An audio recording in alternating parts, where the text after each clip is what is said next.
Whoa, whoa, whoa, slow down, slow down. Wait a minute. I need to ask you guys a question. Are you a fan of the New York Giants? Are you part of the Big Blue Nation? Do you bleed blue? If so, you're just like me. So go ahead and hit that subscribe button and that like button because you won't be disappointed with the content that I'm bringing.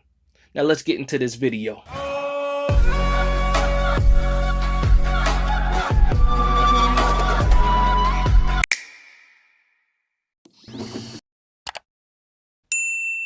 Hello and welcome to Big Dash Knows. Big Dash knows what? New York Giants football. Let's go. Today's video is a preview of Week 7. The New York Giants versus the Jacksonville Jaguars. Also in this video, I will be talking about all those trade rumors that you're hearing about. And lastly, how I think that this week is going to be that surprise week for the offense in the passing game, and how I think Daniel Jones should have a pretty good game throwing the ball, this week against those Jaguars. But without further ado, let me get right into it. So, when I think about the Jacksonville Jaguars, I think about one thing. I think about a Trevor Lawrence-led team, young guy, probably going to be the franchise quarterback for that team. They're treating him like he's the franchise quarterback. And in the offseason, they spent a lot of money trying to fill that roster with talent. Now, it hasn't paid off for them because right now their record is 2-4, but I am here to tell you that they are better than their record. Now, what does that really mean? Because you are what your record is. I understand that. But I mean, by they're better than what their record is that you cannot sleep on this Jacksonville Jaguars team. If you do, you can probably lose to the Jacksonville Jaguars. Now, do I think we'll lose to Jacksonville? I don't think so. But again, I don't want to sleep on anybody. I want to respect these players because everybody gets paid and everybody shows up on Sunday. And in any given Sunday, any team can win. But the Jacksonville Jaguars did spend a lot of money in the offseason. At the wide receiver spot, they picked up Evan Ingram as well. They had a pretty good draft. They threw money at Christian Kirk. They got their running back in Travis Etienne. They have a lot of guys on that team. On paper, they look pretty good. And watching the game from last week, they can run the ball pretty well. They are an aggressive team on offense and defense. And I can say that they remind me of the New York Giants. A tough team, rebuilding, of trying to create an identity for themselves. But overall, just falling short. Now, on the flip side, the New York Giants are in a rebuild, trying to create an identity for themselves, but we are winning games. And there's a million reasons why you can say we're winning games. Is it Saquon Barkley? Is it the defense? Is it Daniel Jones? It's a mixture of all of that. But one thing we haven't seen with any kind of consistency yet is this passing game. And again, we've been able to win without needing to throw for 300, 400 yards, 4 or 5 touchdowns, all that. We've been able to be a balanced team and able to win despite, not throwing over 200 yards for the most part of the year. Now, what I will say is that this Sunday, I think there's a couple things that will factor in that will change how this offense looks a little bit. One would be Wan'Dale Robinson with his return last week, getting more comfortable, testing out that knee. And I think that this week you will see him worked a lot more, in that passing game. Another thing that happened was we decided to go ahead and sign Marcus Johnson to the active 53. So he is no longer on the practice squad. He used up all of his call-ups. So now he has to be an active member of the 53. And I'm excited about this because even though he is a journeyman, he has a certain skill set that I think will help Daniel Jones. And that's going to be speed. Just like Darius Slayton, they both ran a 4.39. These are both guys that can get separation, and if you don't respect their speed, they can beat you. Now, how I think this helps Daniel Jones is when you have those options of guys that can get open and get open fast. A lot of those 2 reads that he goes through before he gets to his 3rd and then his eventual 4th, which is usually the check down, is you got guys that are possibly going to get open now and open quick. So I think the quick slant game is going to work a little bit more. Obviously, the crossing routes are going to be there too because it's hard to keep up with speed going across the field. And then just chemistry. You saw it with Marcus Johnson in the last few weeks. Daniel Jones is getting comfortable. Even when he went to him in the end zone and he happened to drop that ball was placed very well, and Marcus Johnson should have caught that for the touchdown.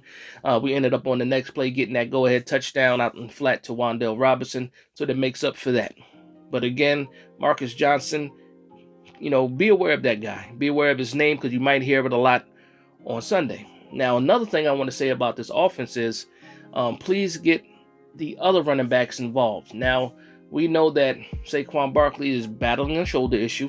We're not sure how much he's being bothered by that shoulder, but here's what you do. Brightwell runs very hard. He's a hard running back. He runs, he hits a hole. He's good at that. Breda, not so much, but he's also a speed guy. Now, I'm not saying to, take out Barkley and just throw Brightwell. What I'm saying is work them into the rotation because you want to keep Barkley as healthy as possible. Now, Barkley is the type that he can run for 2 yards, run for 3 yards, run for 11 yards, and then he breaks off a 60-yard run. These guys are not the same. Maybe Breda is, because Breda does have some speed and he can get past and take it to the house. But in those intermediate downs, second and shorts earlier in the game, go ahead and put Brightwell in. Let him get some touches. Let him try to do his thing too, because I think Brightwell runs very hard. And again, when Barkley was out in that Green Bay game, they went to Brightwell, and Brightwell was able to punch it into the end zone because, like I said, he runs very hard. Now, I do think that the Giants can beat or will beat the Jacksonville Jaguars because of, if you're able to stop the run, because Jacksonville does like to run the ball, but if you're able to stop the run and then you force, Trevor Lawrence to beat you with his arm, and that's going to be the scheme you figure for the rest of the year. You always want to be able to stop the run and make the team one-dimensional. But what we need to do is have a fast start. And I know I sound like a broken record, but that's the main thing. We have to start a little bit faster. I love the second half adjustments. I love what Kafka is doing with the play designs. He's scheming guys open. We need to capitalize, especially earlier in the game when we're settling for like field goals. We need to turn those into guaranteed touchdowns. And I think we'll be able to do that if we settle down. If Kafka, right now, he's still filling things out. And again, we're just now getting Wandell back. We're finding out that Marcus Johnson could be somebody. So it might be slow again, but hopefully not as slow as we've been in the beginning of this year. And I just think if they follow that, they can absolutely have a big game from the wide receivers, possibly a 300-yard game. But am I looking for that? Absolutely not, because at the end of the day, I just want the W. And whatever we have to do to get the W, whether it's running for 200 yards and throwing for 100 or vice versa, we need to get that done and get the W. Whatever works, I'm happy with that, because at the end of the day, I'm trying to make the playoffs. I'm absolutely trying to make the playoffs. So for the Jacksonville Jaguars versus the New York Giants, I'm going to go ahead and get right into my prediction. I have us winning this game, probably with the most points, 28-17. 28-17, the New York Giants beat the Jacksonville Jaguars, and I'll call that the game. Now, let's get into these trade rumors. So obviously the deadline is coming up very quickly, and everybody's talking about what they're going to do with Kadarius Toney. Now, Kadarius Toney is obviously injured right now, dealing with an injury to both hamstrings. Now, you have a lot of people that are ready to get rid of Kadarius Toney. You got some people that want to keep him. And what I'll say to that is this.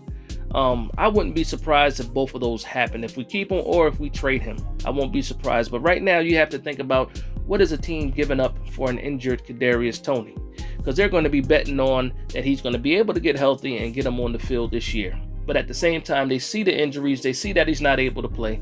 So what can you really get for Kadarius Toney? I'm curious to see that. But again, I'm not sure if they do it, if they pull the trigger and trade him, or if they try to, let him heal up and then possibly get him ready for a possible playoff berth. Now, on the other end, they're talking about how we should be shopping to try to get DJ Moore. Is one of those names that's out there right now. Now, DJ Moore would be a great addition, but at the end of the day, is DJ Moore the right fit for this offense? When you look at DJ Moore, he is a bigger receiver. He can get separation, but that's not his game. He is quick. And then, do you want to take the time that it takes to get him and Daniel Jones to gain that chemistry together? Do you want to take reps away from other players that already have chemistry with Daniel Jones just to see if DJ Moore works? Now, also, what is it going to cost to get DJ Moore from Carolina? I wouldn't give up more than a third or fourth round pick for DJ Moore. So if they're asking for second-round picks, absolutely not. Devontae Adams got second-round picks. You know, he's not on the level of a Devontae Adams. He is a okay to good, wide receiver. I don't believe that he's great. He could prove me wrong and be fantastic.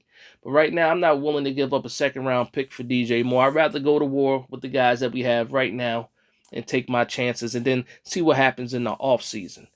Now, other trade rumors, who knows what Joe Schoen is thinking about, what guys he's trying to add. It might not even be a wide receiver. Maybe he's looking at the offensive line. Maybe he's looking at tight ends, which I don't think there's a need for tight end ultimately, especially with the move we just made and pick up the tight end from the Jets, the hybrid tight end wide receiver from the Jets, Cager.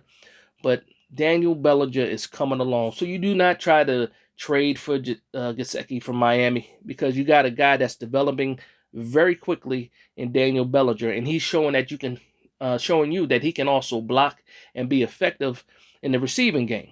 So right now, Daniel Bellinger, I'm happy with that. Tanner Hudson as his backup, I'm happy with that. Let's go ahead and move along with that. Do not try to trade for a guy like Gesicki where he's going to cost you a lot of money. Absolutely not. I don't think that's a good trade for the New York Giants. That's it. So I want to thank you guys for vibing with me. Please like, comment, and subscribe. And from one Giants fan to another, this is Big Dash Knows Big Blue Nation. Let's go.